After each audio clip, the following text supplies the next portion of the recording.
જય શ્રી કૃષ્ણ, નમસ્કાર, પ્રણામ, સ્વાગત છે તમારું અમારી યુટ્યુબ ચેનલમાં। મિત્રો, આપણી આજની કહાની છે વહુને સબક શીખવાડવો જરૂરી હતો। આ કહાની વૃદ્ધ મા બાપની સાથે બનેલી વાસ્તવિકતાને દર્શાવતી ખૂબ જ પ્રેરણાદાયક કહાની બનવાની છે। તેથી મારી તમને વિનંતી છે તો આ કહાનીને અંત સુધી ધ્યાનથી સાંભળજો અને જો પસંદ આવે તો વિડીયોને લાઈક તેમજ તમારા અન્ય મિત્રો સાથે શેર કરજો।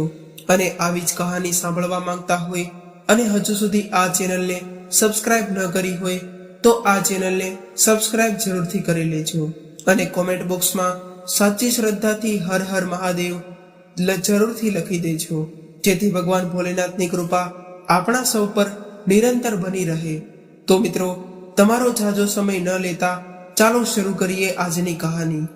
આજે દિલીપ કામ પરથી ઘરે પરત આવ્યો ત્યારે તેના માતા પિતાને આવી હાલતમાં જોઈને તેના પગ નીચેથી જમીન સરકી ગઈ। જ્યારે તેમની પત્ની કાવ્યા કીટી પાર્ટીમાંથી ઘરે પરત આવી ત્યારે દિલીપે તેના ગાલ પર જોરદાર તમાચો માર્યો અને કહ્યું, તારી હિંમત કેવી રીતે થઈ મારી મા બાપુજી સાથે આવું વર્તન કરવાની? આ ઘર તારી પહેલા મારી મા અને બાપુજીનું હતું, તું કોઈ દહેજ તરીકે નથી લાવી। દિલીપ કાવ્યાને બૂમ પાડી અને બોલ્યો, હું ઘણા સમયથી તારી આ ગેરવર્તણૂક સહન કરતો હતો, કારણ કે મેં એવું વિચાર્યું હતું કે થોડા દિવસોમાં તું મારા માતા પિતા સાથે એડજસ્ટ થઈ જઈશ અને તારા પોતાના માતા પિતાની જેમ તેમને પ્રેમ અને સન્માન કરવા લાગીશ, કારણ કે દરેક સંબંધમાં થોડો સમય જરૂર છે અને તે તો મારા ગયા પછી મારી મા અને બાપુજીની હાલત નોકર કરતા પર વધારે ખરાબ કરી દીધી અને તે તેમની પાસે એક એક પૈસાનો હિસાબ માંગ્યો। તે એમનું આટલું અપમાન કર્યું। કાવ્યા, તું મારી એક વાત કાન ખુલ્લા રાખીને સાંભળી લે, તેઓ આ ઘરના તેમના પુત્રની કમાણી ખાય છે, તારા પપ્પાનો નહીં। હવે જલ્દીથી તારો સામાન પેક કર અને આ ઘરમાંથી ચાલતી પડ। દિલીપે ગુસ્સામાં ગર્જના કરીને કાવ્યને કહ્યું અને હાથ જોડીને તેની માતા પિતાને માફી માંગવા લાગ્યો। ખરેખર ગીતાજી અને મગનજી પહેલા તેમના ગામમાં રહેતા હતા। એક દિવસ ગીતાજીની તબિયત એટલી બગડી ગઈ હતી કે તેને હોસ્પિટલમાં દાખલ કરવા પડ્યા। હોસ્પિટલમાં ડોક્ટરે તપાસ કર્યા બાદ જાણવા મળ્યું કે તેને હાર્ટ એટેક આવ્યો હતો। હોસ્પિટલમાં તેમનો ઈલાજ કરવામાં ઝાઝો ખર્ચ આવે તેમ હતો અને મગનજી પાસે પત્નીની સારવાર કરાવવા માટે પૂરતા પૈસા ન હતા। તેથી તેમણે તેમના પુત્ર દિલીપને ફોન કરીને કહ્યું, દીકરા દિલીપ, તારી માતાની તબિયત ખૂબ જ ખરાબ થઈ ગઈ છે, તેમને હાર્ટ એટેક આવ્યો છે અને હોસ્પિટલમાં દાખલ છે। આ સાંભળીને દિલીપ સ્તબ્ધ થઈ રહ્યો અને તે ભાવુક થઈ ગયો અને બોલ્યો, પપ્પા, આ બધું કેવી રીતે થયું અને તમે મને પહેલા કેમ ન કહ્યું? દીકરા, આજે સવારે જ તારી માતાને શ્વાસ લેવામાં તકલીફ થવા લાગી હતી, તેથી તેમને હોસ્પિટલમાં લઈ જઈને તપાસ કરાવી ત્યારે ખબર પડી કે તેને હાર્ટ એટેક આવ્યો છે। ડોક્ટરે પૂરા 3 લાખ રૂપિયાનો ખર્ચ બતાવ્યો છે। દીકરા, તને અહીંયા આવવાની તસ્દી ન લેશે, બની શકે તો થોડા પૈસા મોકલી આપો। આટલું કહીને મગનજીનું ગળું દબાઈ ગયું। પિતાજી, તમે શું વાત કરો છો? તમે આ સમયે ત્યાં એકલા છો અને હું અહીં। પપ્પા, તમે ડોક્ટર પાસે જઈને તેમને કહો કે મારી માતાની સારવાર શરૂ કરે। હું શક્ય તેટલી વહેલી તકે ત્યાં પહોંચું છું અને તમે જરાય ચિંતા ન કરશો, નહીં મારી માતા સંપૂર્ણ રીતે ઠીક થઈ જશે। આ સમયે દિલીપ તુરંત તેના ઘરે પહોંચ્યો અને તેની પત્ની કાવ્યાને કહ્યું, તમારે જલ્દી મા બાપુજી પાસે પહોંચવું છે। તો કાવ્યાએ કહ્યું, અરે અરે, શું થઈ ગયું? ત્યારે દિલીપે કહ્યું, માતાની તબિયત ખૂબ જ ખરાબ છે, તેમને હાર્ટ એટેક આવ્યો છે, તું જલ્દી તૈયારી કર, આપણે જેટલું બની શકે તેટલું જલ્દી જવાનું છે।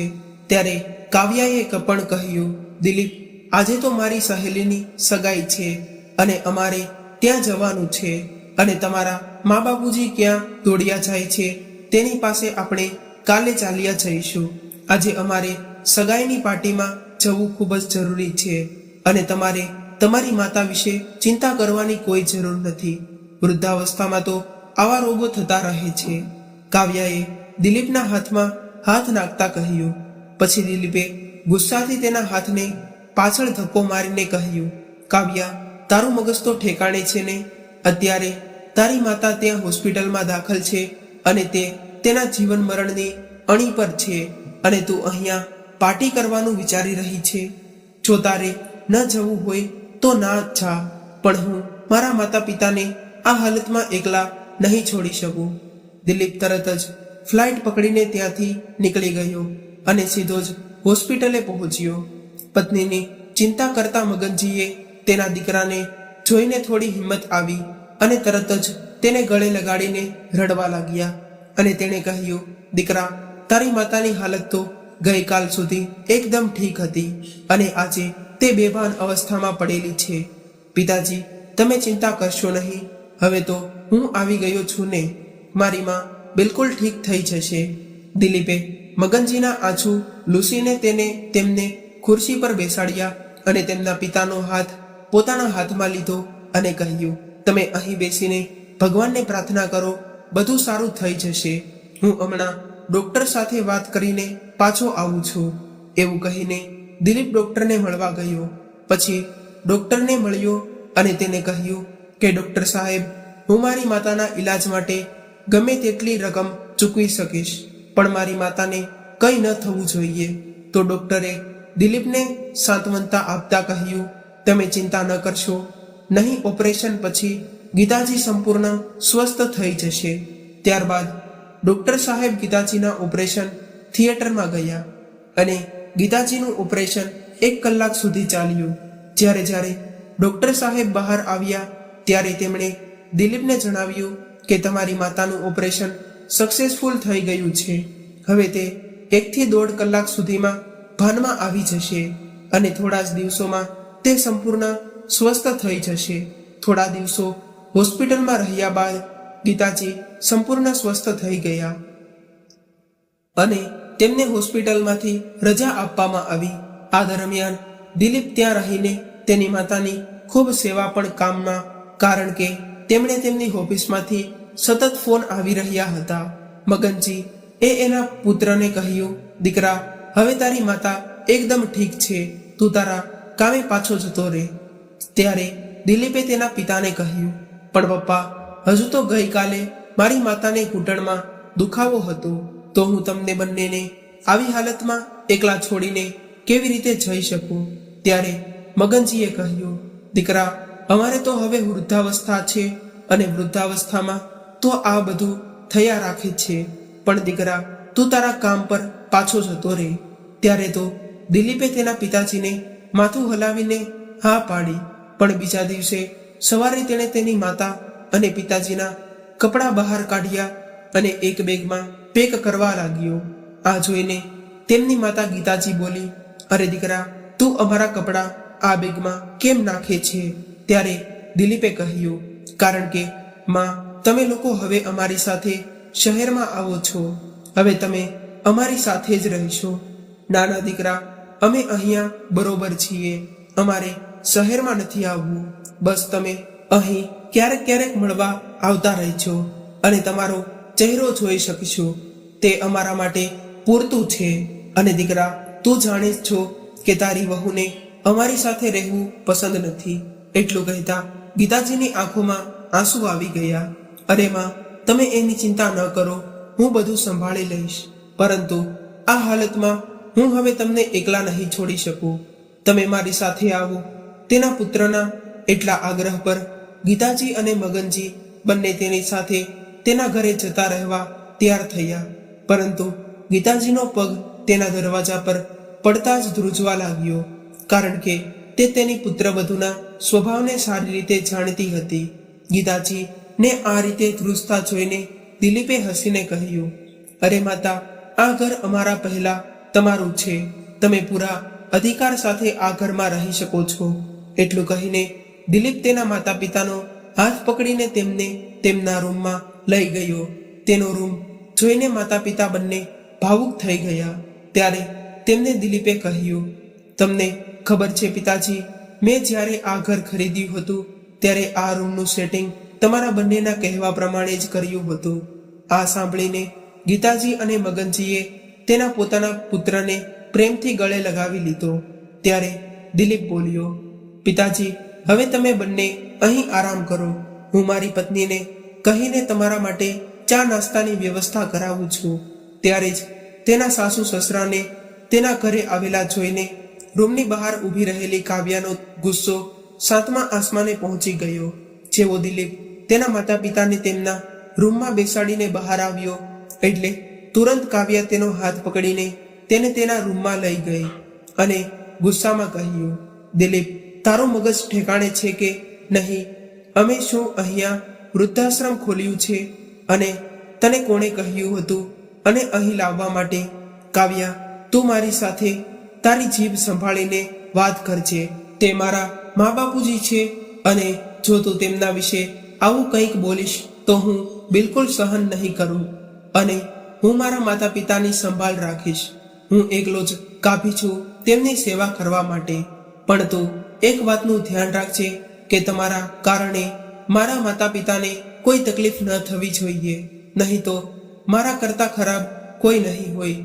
આટલું કહીને દિલીપ રસોડામાં ગયો અને બીજા દિવસે તેણે એક નોકરાણીને તેમના માતા પિતાનું ધ્યાન રાખવા માટે રાખી. દિલીપની મા અને બાપુજી દિલીપ સાથે ખૂબ ખુશ હતા, પણ તેની વહુનું તેના પ્રત્યેનું આવું વર્તન જોઈને તેના મનમાં એક અજાણ્યો ડર હતો. એક દિવસ જ્યારે દિલીપને તેના કામ માટે થોડા દિવસો માટે શહેરની બહાર જવાનું થયું ત્યારે તેણે તેની નોકરાણીને બધું સમજાવ્યું કે મારી ગેરહાજરીમાં મારી માતા અને બાપુજીને કોઈ તકલીફ ન પડે તેનું ખાસ ધ્યાન રાખજે. ત્યારે જ પાસે ઊભેલી કાવ્યાએ આ બધી વાતો સાંભળીને તે મનમાં વિચારી કરી રહી હતી, પણ તેણે તે સમયે દિલીપને કશું ન કહ્યું. પોતાના પુત્રના મનમાં પોતાના માટે આટલી ચિંતા જોઈને ગીતાજીએ તેને કહ્યું, દીકરા, તું આટલી ચિંતા ના કર. તું કોઈ પણ જાતની ચિંતા કર્યા વગર તારા કામે જઈ શકે છે. આટલું કહીને તેણે તેના પુત્રના માથા પર હાથ મૂકીને તેને આશીર્વાદ આપ્યા. બીજા દિવસે દિલીપ ચાલ્યો ગયો અને તે જતાની સાથે જ તેની પુત્રવધુ કાવ્યાને મોકો મળી ગયો તેમની સાસુ અને સસરાને તંગ કરવાનો. તેની સાસુ સાંભળે તેમ એક દિવસ ફોન પર જોરથી વાતો કરતા તેણે કહ્યું, શું કહું તને યાર, મારી સાસુ અને સાસરા અહીં આવીને બેસી ગયા છે. તે એટલું પણ નથી જાણતા કે અહીં શહેરમાં કેટલી મોંઘવારી છે. તે લોકોને અહીંયા આવતાની સાથે જ અમારા ઘરનો ખર્ચો એટલો બધો વધી ગયો છે કે હું તને શું કહું.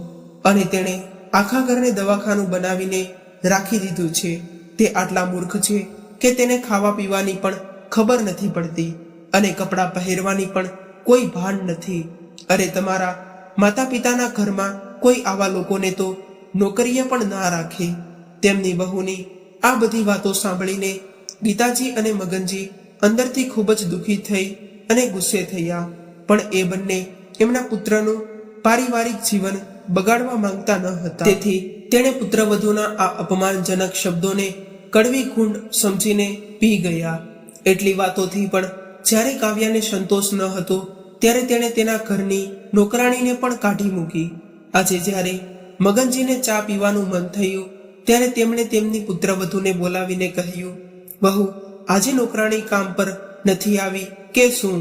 ત્યારે કાવ્યાએ કહ્યું, બાપુજી, તેના પગારનો ખૂબ જ ખર્ચ હતો, તેથી મેં નોકરાણીને કામ પરથી કાઢી મૂકી છે. પછી મગનજીએ કહ્યું, મારું માથું ભારે લાગે છે, એટલે બહુ તમે મારા માટે એક કપ ચા બનાવી આપો ને. ત્યારે કાવ્યાએ ગુસ્સાથી કહ્યું, બાપુજી, અત્યારે મારી પાસે સમય નથી તમારા માટે ચા બનાવવાનો, અને આટલું કામ તો તમે જાતે પણ કરી શકો છો, નહીંતર તારા હાથ પગ જામ થઈ જશે તો તમને જ તકલીફ પડશે. અને માજી, તમારે પણ આરામ કરવામાં આખો મહિનો વિતાવવા આવ્યા છો. હવે મારી સાથે રસોડામાં થોડું જાજો કંઈક કામ કરાવવા લાગો.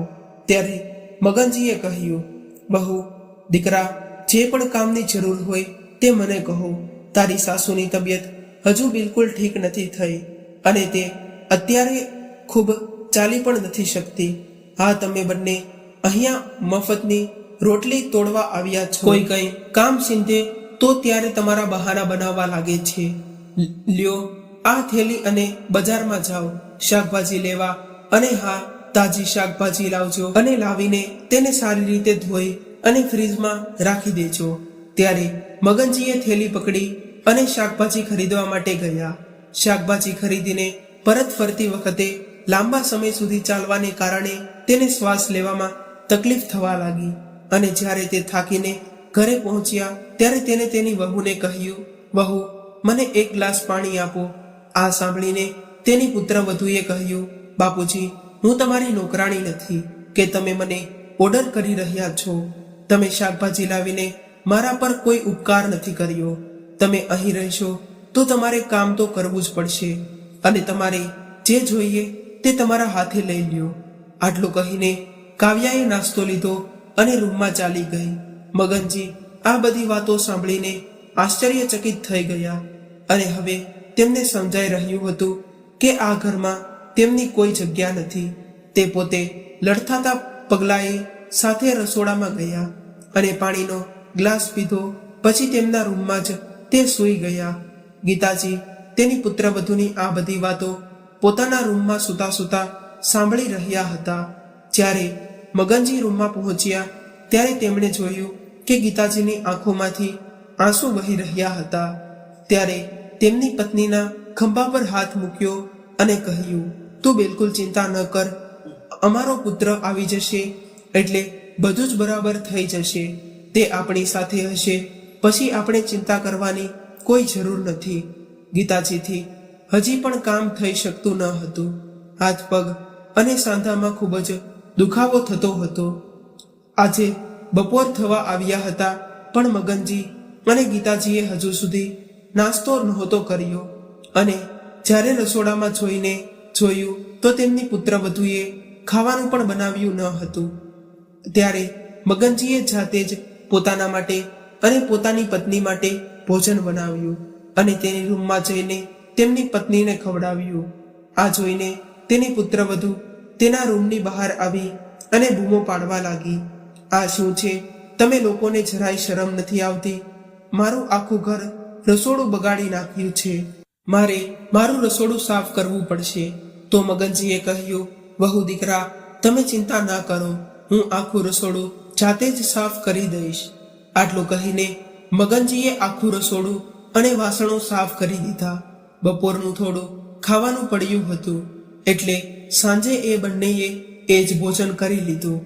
દિલીપ તેની માતાને અને પિતાજીને રોજ સવાર સાંજ તેમની હાલત પૂછવા ફોન કરતો હતો, પરંતુ તે બંનેએ ક્યારેય તેની પુત્રવધુની ફરિયાદ તેમના પુત્રને ન કરી અને હંમેશા કહેતા હતા કે દીકરા, તારે ચિંતા કરવાની કોઈ જરૂર નથી, તું ફક્ત તારા કામમાં ધ્યાન રાખજે.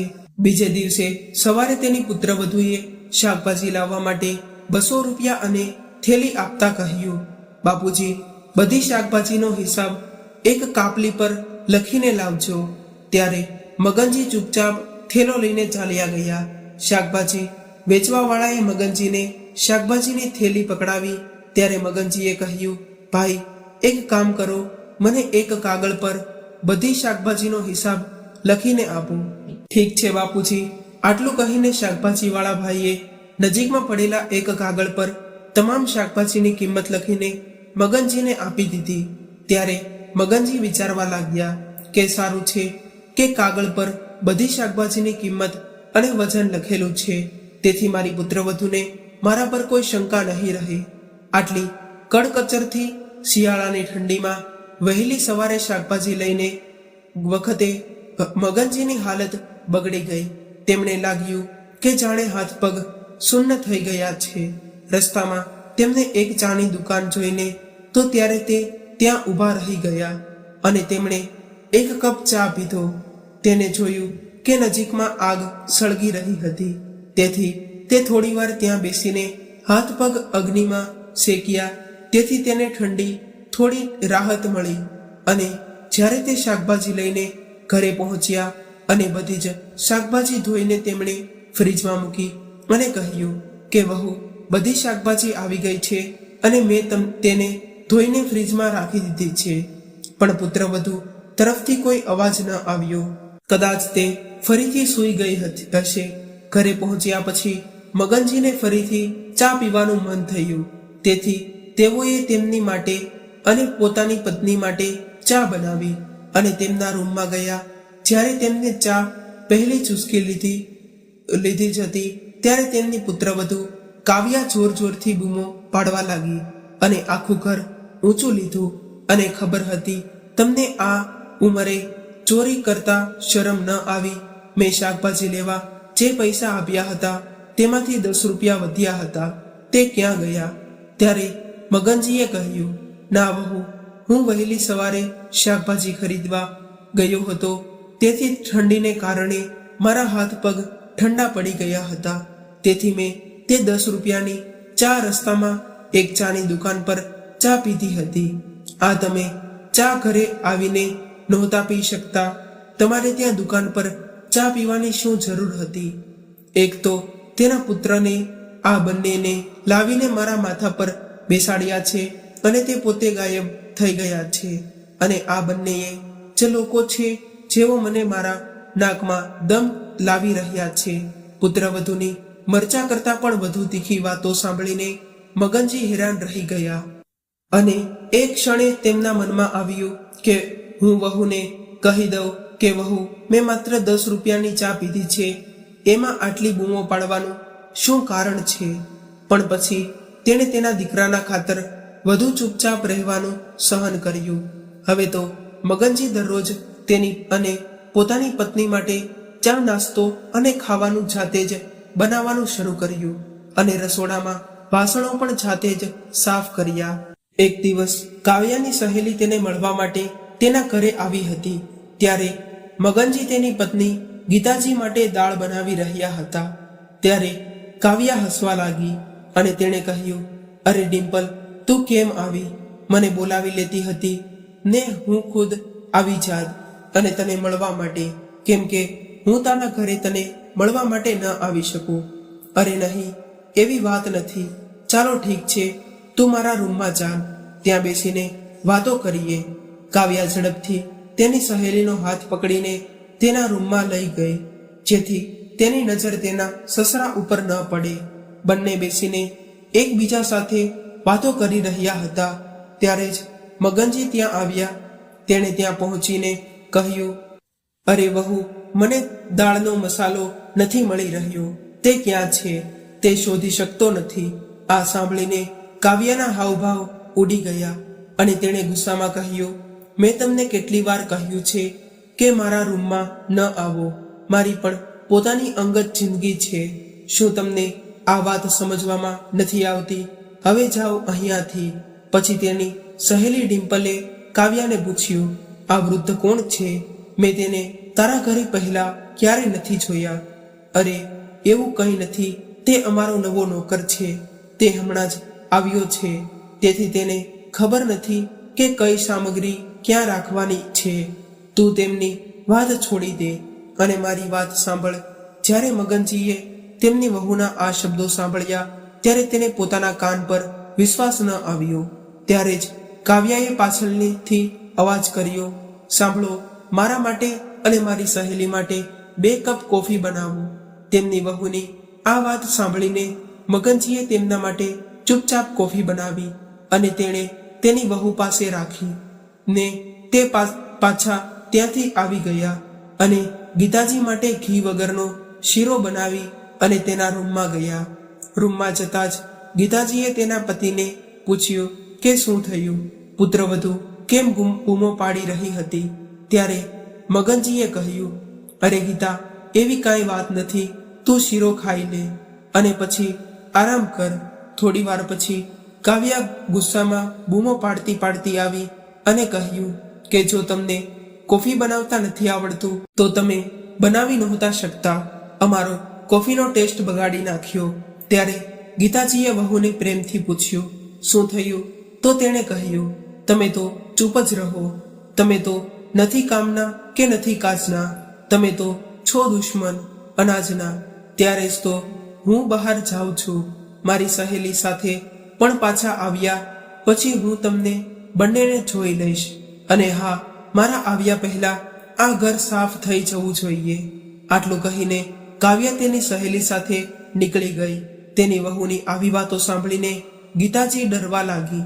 ત્યારે મગનજી બોલ્યા, અરે ગીતા, તું દરેક વાતમાં રડવા લાગી જા છો. તું તારી તબિયતનો તો વિચાર કર. જો હું થોડું કામ કરું છું તો તેમાં કંઈ ખોટું નથી થયું. તું જ કહે છે કે માણસના હાથ પગ ચાલે ત્યાં સુધી કામ કરતું રહેવું જોઈએ, નહીંતર તો શરીર ભરાઈ જાય છે અને રોગો પણ થઈ જાય છે. આમ કહીને મગનજીએ ગીતાજીના આંસુ પહોંચ્યા અને તેમને ધાબળો ઓઢાડીને તે આરામ કરવાનું કહ્યું અને પોતે વાસણો સાફ કરવા લાગ્યા. રસોડામાં ગયા અને ઠંડીમાં પાણીથી વાસણો સાફ કરતી વખતે તેમના હાથ ધ્રુજતા હતા.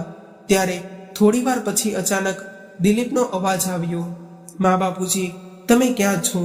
જુઓ, હું તમારા બંને માટે શું લાવ્યો છું. દિલીપ દોડતો દોડતો તેના રૂમમાં પહોંચ્યો અને તેની માતાના ચરણ સ્પર્શ કરીને બોલ્યો, માં, તમે કેમ છો? તમારી તબિયત કેવી છે? ત્યારે તેના દીકરાને સામે જોઈને ગીતાજીની આંખોમાં આંસુ ભરાઈ ગયા. ત્યારે દિલીપજી બોલ્યા, માં, જો હું તમારા માટે મુંબઈથી શું લાવ્યો છું. જો તારા માટે ખૂબ જ સુંદર ધાબળો અને બાપુજી માટે સારી ગુણવત્તાનું સ્વેટર લાવ્યો છું. પણ બાપુજી ક્યાં છે? ઘરમાં બધે જોઈ લીધું, પણ ઘરમાં ક્યાંય દેખાતા નથી. તેમના પુત્રનો પ્રશ્ન સાંભળીને ગીતાજી પોતાની જાતને રોકી ન શક્યા. તેમની આંખોમાંથી આંસુ વહી રહ્યા હતા.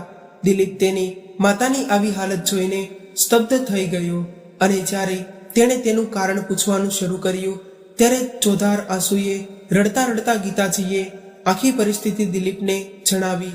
આ દરમિયાન રસોડામાં વાસણોનો અવાજ આવ્યો. દિલીપ દોડતો ત્યાં પહોંચ્યો. ત્યાં તેણે જોયું કે તેના પિતા વાસણો સાફ કરી રહ્યા હતા. આ દ્રશ્ય જોઈને દિલીપના પગ નીચેથી જમીન સરકી ગઈ. તેની આંખોમાં આંસુ આવી ગયા.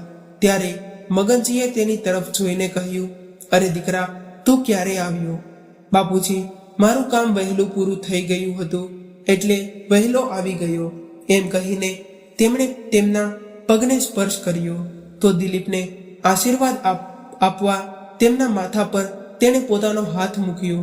ત્યારે દિલીપને ખબર પડી કે તેના પિતાજીના હાથ ઠંડીને કારણે થૂંટવાઈ ગયા હતા અને તેઓ કામ કરી શકતા ન હતા. આ દરમિયાન કાવ્યા પણ ત્યાં આવી પહોંચી અને દિલીપને વહેલો જોઈને તેના હોશ ઉડી ગયા અને પછી ચહેરા પર હળવા સ્મિત સાથે તેણે કહ્યું, દિલીપ, તું તો કહેતો હતો કે તારે હજુ 15 દિવસનું કામ બાકી છે. આટલું કહીને કાવ્યા તેની તરફ આવવા લાગી. ત્યારે દિલીપે તેના ગાલ પર જોરથી થપ્પડ મારી અને કહ્યું, તારી આવી હિંમત કેવી રીતે થઈ કે મારા ભગવાન જેવા માતા પિતા અને બાપુજી સાથે આવું કર્તવ્ય કરવાની? આ ઘર તેમના પુત્રનું છે અને તું તેને દહેજ તરીકે નથી લાવી. હું બધું સહન કરી શકું છું, પણ મારા માતા પિતાની આંખોમાં આંસુ બિલકુલ સહન નથી કરી શકતો. અરે જાલિમ ઓરત, મને લાગતું હતું થોડા દિવસ પછી તું મારા માતા અને પિતાજીને સમજી શકીશ અને તું તારા પોતાના માતા પિતાની જેમ તેમનો આદર સત્કાર કરીશ અને તેમને પ્રેમ કરીશ. પરંતુ હું ખોટો હતો. મારા ગયા પછી તે મારા માતા અને પિતાને નોકરીની જેમ વર્તન કર્યા અને તમે કોઈ શરમ નથી આવતી? બસ હવે બહુ થઈ ગયું. તું તારો સામાન પેક કર અને અહીંથી નીકળી જા, મારી સામેથી. દિલીપે ગુસ્સાથી બૂમ પાડીને અને કહ્યું, આ ઘરમાં તારા માટે કોઈ જગ્યા નથી.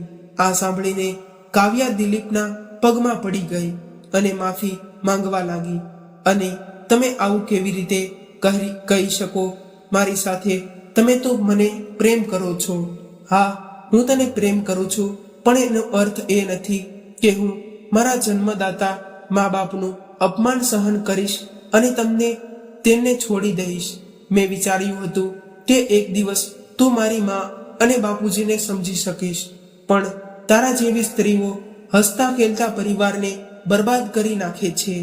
અરે મને મારી જાત પર શરમ આવી છે કે મેં મારી મા બાપુજીને તારા જેવી ક્રૂર ઓરતને સોંપી દીધા છે. આટલું કહીને દિલીપની આંખોમાં આંસુ આવી ગયા અને તેમના માતા પિતા સામે હાથ જોડીને તેણે કહ્યું, મને માફ કરી દેજો. આજ પછી હું અહીં છું ત્યાં સુધી તમને બંનેને કોઈ તકલીફ નહીં પડે. પછી કાવ્યાએ તેના સસરાના શબ્દો સાંભળી અને કહ્યું, માજી, બાપુજી, મને માફ કરી દો. મારાથી ખૂબ મોટી ભૂલ થઈ ગઈ છે. અજાણતા મેં તમારી સાથે ખૂબ જ ખરાબ વર્તન કર્યું છે. પછી ગીતાજી બોલ્યા, દીકરા, પુત્રવધૂને માફ કરી દે. લડાઈ ઝઘડો ક્યાં ઘરમાં નથી થતો.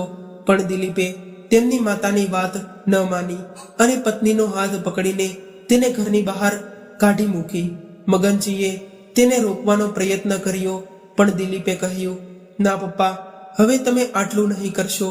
જો હું આજે તેને માફ કરીશ તો જે મહિલાઓ પોતાના સાસરિયાઓ સાથે આવું વર્તન કરે છે તે ક્યારેય પાઠ શીખી શકશે નહીં. તો મિત્રો, તમને આ કહાની કેવી લાગી તે લાઈક અને કોમેન્ટ કરીને જરૂર જણાવજો. અને આવી જ કહાની સાંભળવા માંગતા હોય તો આ ચેનલને સબસ્ક્રાઇબ કરવાનું ભૂલશો નહીં. તો ચાલો હવે ફરી મળીશું એક નવી કહાની સાથે. ત્યાં સુધી તમારા મિત્રોને જય શ્રી કૃષ્ણ, રાધે રાધે, હર હર મહાદેવ.